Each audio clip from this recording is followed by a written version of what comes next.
Milky वे Galaxy के एक साधारण से ग्रह अर्थ पर इंडिया उत्तर प्रदेश के सिद्धार्थनगर शहर में जन्म हुआ एक शिया मुस्लिम परिवार में एक असाधारण बच्चे का नाम रखा गया रिजवान। बचपन से ही रिजवान दूसरों से अलग था। वो सवाल पूछता था, अगर दुनिया में सब कुछ है तो कोई भूखा क्यों है? अगर इंसान इतना समझदार है तो इंसान ही इंसान का दुश्मन क्यों है? रिजवान बड़ा होकर बना एक असाधारण साइंटिस्ट, टीचर, विशनरी। उसने स्थापित की रिजॉन इंटरप्राइजेज, जो विज्ञान, शिक्षा और मानव कल्याण पर काम करती थी। लेकिन रिजॉन सिर्फ बिजनेसमैन नहीं था। वो चाहता था कि एक समय पर पूरी दुनिया को खाना मिल सके। सालों की रिसर्च के बाद रिजॉन ने बनाया एक खतरनाक लेकिन क्रांतिकारी सीरम।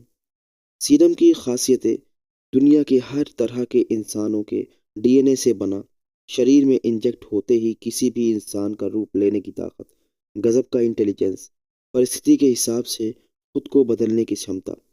इस सीरम के बाद रिजॉन बन गया गिरगिटान, हाइड नेम और यूनिवर्सल नेम अर्थमैन।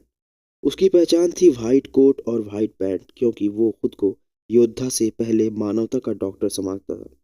अंधकार का उदय: जहां अर्थमैन जन्म ले रहा था, वहीं अंधेरे में पल रहे थे दो राक्षस।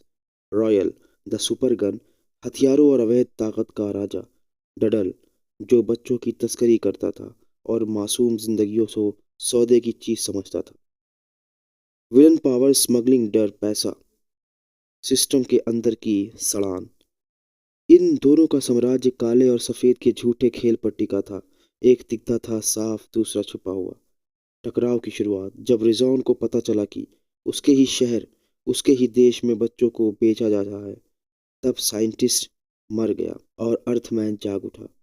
उसने सीरम खुद के शरीर में इंजेक्ट किया। दर्द, आग और डीएनए की जंग के बीच एक नया अस्तित्व जन्मा।